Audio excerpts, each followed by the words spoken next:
when it's just you, well, times can be tough. When there's no one there to catch up. Hello everyone, welcome to my channel. Today I am going to start with the science syllabus of standard 10th SSC board. As you know, the syllabus is changed over the couple of years. Gravitation is a new chapter introduced in your syllabus. The chapter is very easy and conceptual. Through this video, I hope you will understand this chapter. Also, I am going to explain you today about force, motion, centripetal force and the Newton's law of motion. Okay, so now let's get started. First of all, understand what is a gravitation. Now, gravitation is a force that is attracting each and every object towards itself, and this force is acquired by a earth, okay, and many other planets in the universe. So our earth has a force which keeps on attracting each and every object towards itself. That is nothing but a gravitation. So but before going to the gravitation, let us just understand what is a force. Force is a push or a pull, acted on the object, resulting in the change of the position of the object. Okay, now you must have studied force, what is a force, but I am explaining you through the help of this small figure. Now here we have a block, right, and we have a boy A and a boy B. Okay, now the A boy will push this block, okay, away from himself by applying some force on this block, right? So the another guy here, he is pulling this block towards himself. Okay, now the pulling of the block will also require force to pull, right? Now in the case of push and a pull, the boy A will apply force on this block to push from himself. Also, this boy B will pull this block through this rope towards himself. Also, you understand that the boy is pulling block towards himself with the help of force, right? So here is a very simple diagram to make you explain what is a force. A force is a push or a pull acted on the object. So both boys are performing push or a pull on the same block. Now if you notice that due to applying force, if boy A is applying force on the block will move towards on the right side. Okay, also if a boy B is pulling block towards himself, the block will move again towards right. So the block will change its position, and due to the change of position, we say that the force is a push or a pull acted on the object, resulting in the change of the position of object. So due to the force, whenever you apply the force on the object will change its position. Okay, now the next thing that we are going to study is the motion. You know that the motion is the phenomenon in which an object changes its position over a time. So what is a motion? Motion is the phenomenon in which object changes its position. So the change of object over a time is called as motion. For example, we can say that you're walking, running, swimming can be considered as motion. Also hands of a watch, okay, that revolves around the circular path can also be considered as a motion. Vehicle on the road, right, vehicle on this road, this is also considered as motion. Okay, now what I am going to say that motions are of different types: rectilinear motion, periodic motion, circular motion. There are many other types of motion, but here we are going to study only few types with respect to the chapter which is necessary. The first that we are going to study is the rectilinear motion. So rectilinear motion is a motion of an object in a straight line. So the object should move in a straight line. For example, if you consider this highway, on this highway, the vehicles, all vehicles are moving in a straight line. Okay, so this motion of the car can be called as a rectilinear motion. Again, there is another figure here on the picture from the racetrack. The persons here are running in the specified or a particular tracks, but in a straight line. So this here, the motion of the people can be considered as a rectilinear motion. Okay, now the next motion that we are going to study is a circular motion. So what is a circular motion? Now when an object moves along a circular path, okay, it performs circular motion. For example, consider a first figure. Here is a earth and this is a moon. Now the moon is revolving. Moon is revolving around the earth in this orbit, right? In this orbit. Now the moon is revolving around the earth in this orbit. So we can say that the moon is performing a circular motion around the earth. Okay. Hope you got it. There is another example here. This is a watch, right? Now you know that hour hand, minute hand and the second hand. This all hands of the watch are moved in circular path.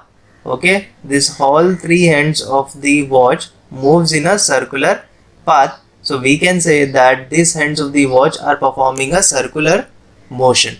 Okay, so whenever the object moves in a circular path, it is called as a circular motion. Okay, now the next that we are going to study is the centripetal force. Centripetal force is a little bit different and it is only applicable in a circular motion. Okay, we have studied circular motion. Circular motion means object moves around a circular path. Okay, now consider this woman here. Okay, she is holding a thread. One end of the thread is in the hand and the other hand of the thread is tied to the stone. Now whenever you apply or do this experiment, you apply the force on the thread so that this object will move in a circular path. You must have done this in your daily life. Okay, so whenever you apply the force on this thread which is tied to the stone will revolve in a circular path. So this motion of the stone in a circular path can be called as a circular motion, and the force that you are applying to this thread, that is called as a centripetal force. Also note that your hand is the center of this circular path. Okay, this hand or the thread is the center of this circular path. Okay, also centripetal force, there is a definition. Force acts on any object moving along a circle, and it is directed towards the center of the circle. A force acts along any object moving along a circle and it is directed towards the center of the circle. It is called as centripetal force. Centripetal means center seeking. Okay, centripetal means center seeking. Okay, why it is center seeking? Because you are applying force at the middle or the center of this circular path. Okay, so whenever you apply the force to the thread, the object moves in a circular path, making a circular path in which this end of the thread becomes the center. Okay, for example, if you consider this example like motion of a planets around the sun. Now motion of the planets around the sun, you know that the various planets revolve around the sun in a circular orbits in their specified orbits, but the sun is holding some force, okay, some force which makes the planet to revolve in its orbit. Okay, Also, we have one more example, motion of moon around the sun. Just now we have seen that the moon revolves around the earth. Why it revolves around the earth? Because earth has a special type of force, that is a gravitational force, which keeps attracting earth towards itself and make that moon revolve in its specified orbit. Okay, so this force for the earth is known as the gravitational force, which makes the moon revolve in its orbit. Okay, now the next is the uniform circular motion. We have studied the circular motion. Now this is a uniform circular motion. So when an object moves along a circular path, with a constant speed, it is known as uniform circular motion. We have seen the circular motion, that is nothing but object moves in a circular path. But in case of the object travels in a circular path but with constant speed, means with the same speed, then it is called as uniform circular motion. Uniform stands for constant. Speed. Okay, so then it is called as a uniform circular motion. Now we have studied the centripetal force, so we should know the formula for the centripetal force, and this is the formula: F is equal to mv square by r, where m is the mass, v is the velocity of the object, and r is the radius. Okay, this radius we are taking in the formula. Okay, so F is equal to mv square by r is the formula for the centripetal force. Okay, now the next thing that we are going to know about the Galileo. Now, before many centuries, the planetary motions were observed with the naked eye, but as soon as the Galileo arrived, the Galileo used telescope to view the planetary motions, okay, and gathered informations on the planetary motions. On the basis of the information gathered by the Galileo, Johannes Kepler studied this information about the planetary motion and found out that the planets follow certain rules, and these rules were given by Johannes Kepler as the 3 laws of the planetary motion. Now the 3 laws of the planetary motion involves, first law says that the orbit of a planet is an ellipse with the sun at one of the foci. So the first law says that first of all the orbit of the planets are ellipse. Okay, our ellipse means it is not a perfect circle. You can see that this is not a perfect circle, it is elliptical in shape. Okay, just like the shape of an egg, right? So these orbits are ellipse, and sun is at one of the foci. What is foci? So foci is nothing but the center of the ellipse. Okay, foci is nothing but the center of the ellipse. So the sun is situated at this foci of the ellipse. So this was the law, that the orbit of a planet is an ellipse with the sun at one of the foci. Very simple. Okay, so this was the first law given by the Kepler's. The second law says that the line joining the planet and the sun sweeps out equal areas in equal interval of time. So here we are considering that the same planet, this is the planet, okay, A, this is the first position, this is the second position, and this is the third position. Okay, first of all, consider that the planet A travels from A to B. Okay, this planet travels from A to B, so it covers area ASB. It covers an area of A, S and B. Okay, so this is the first area. Now consider planet here at point C. So the planet travels from C to D, so it covers area of CSD. It covers area of CSD. Now this area. Okay, now consider another area. We have a planet here at E to F. Okay, so it covers an area of E, S, F, E, S, F. So we got the three areas, this, and this. All these three areas according to the law are equal. Okay, are equal. Also it says equal interval of time. Equal interval of time means it says that the time taken by the planet to move from A to B, the time taken by the planet to travel from A to B is the same time taken by the planet to travel from C to D. Okay. Also, the time taken by the planet to travel from E to F is also equal. Okay. So here is the thing that first of all, the three areas at three different positions of the planet on the ellipse. Three areas on three different positions of the planet on the ellipse are equal, and the time taken to cover each area, is equal. That means the time taken to cover this area, time taken to cover this area, and the time taken to cover this area, all these three areas are equal. Okay. Now, this law is the square of its period of revolution around the sun is directly proportional to the cube of the mean distance of the planet from the sun. Okay. Now first of all, I'll make you explain what is the period of revolution. Let us just understand with this diagram. Okay. Now consider you have a planet at A.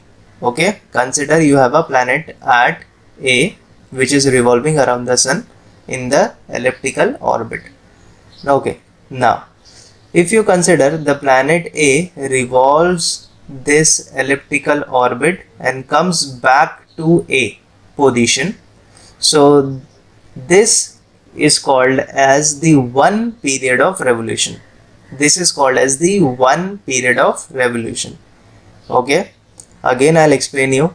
Consider a planet moves from point A and travels all the orbit. Okay, travels the orbit and comes back to point A. Then this time taken to cover all the orbit, to cover this orbit and comes back to its main position, then it is called as the period of revolution. It is called as period of revolution. So in this case, here is one period of revolution. Okay. Now the next is the mean distance of the planet. Okay, next is the mean distance of the planet. Mean distance of the planet means the distance of AS, SB, CS, CDS, ES, FS. These are the distance of the planet from the sun. Okay, so in this case we are considering the distance of the planet from the sun as R. Okay, and the period of revolution as T. So according to the law, it says square of the period of revolution. Square of the period means T square is directly proportional to the cube of what? Mean distance of the planet.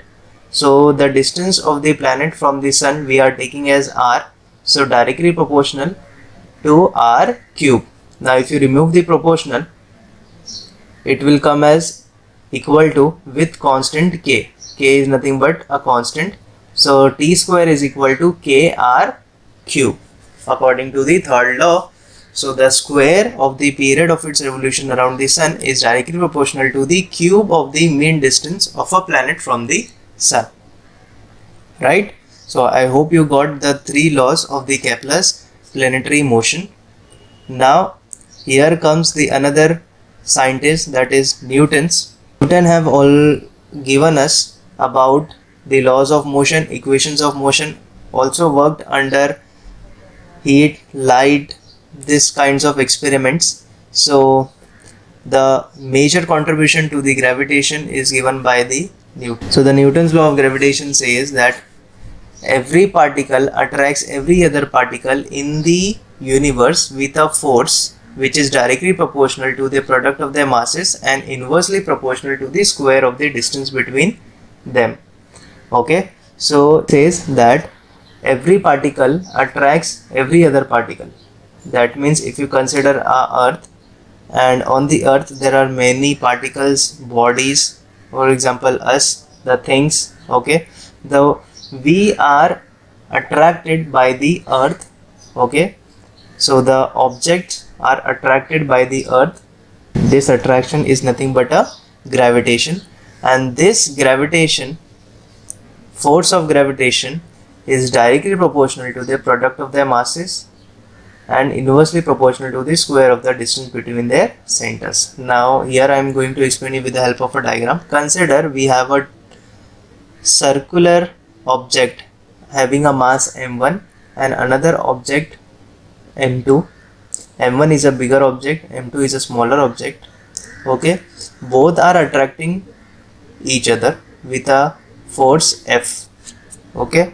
Now m1 is attracting m2 with the help of this force, and m2 is attracting m1 with the help of this force, okay. Both these forces are equal but in the opposite direction, okay. Now it says that force is directly proportional to the product of their masses, that means multiplication of both the masses, and inversely proportional to the square of the distance between them. So d square is nothing but d is the distance between both the masses. D is the distance between both the masses. So F is directly proportional to their, directly proportional means in the numerator multiplication of both the masses, inversely proportional means in the denominator square of the distance between them, okay. Now we remove the proportionality and we introduce equal to and a constant. We remove proportionality and we introduce equal to and constant.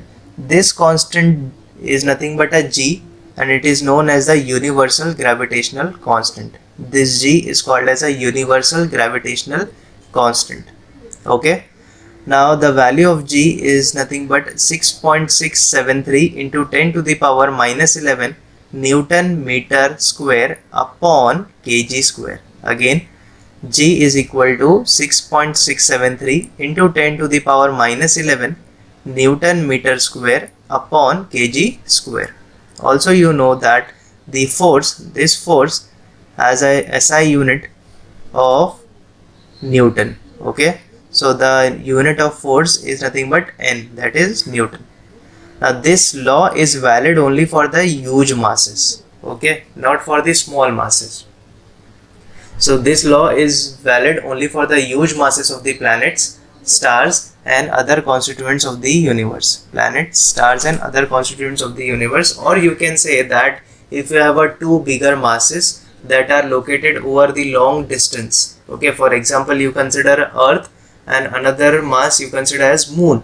So the moon and the earth both are very far away from each other. Also the mass of the moon and the mass of the earth are very big, or you can say are very high in weight. So here in this case you can apply or you can use this formula to find the force of gravitation, okay, with the help of this formula.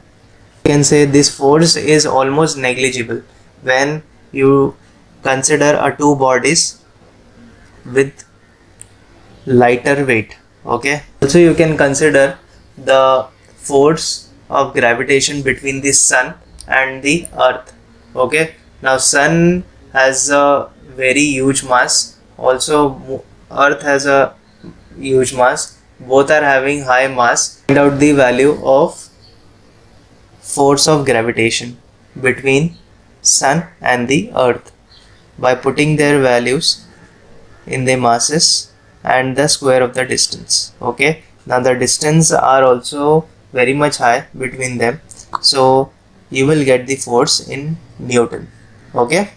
Now I like to tell you that this force of gravitation is weaker in the universe. Also a gravitation force is not only acquired by the earth but every other planet, stars and the other constituents of the universe. Every planet and stars have their own gravitation and they attract each and every object on them.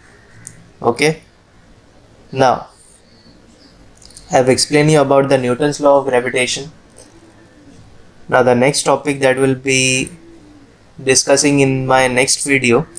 Also, if you like this video, please hit the like button, and if you are new on my channel, please do subscribe my channel, and thank you so much for watching my video.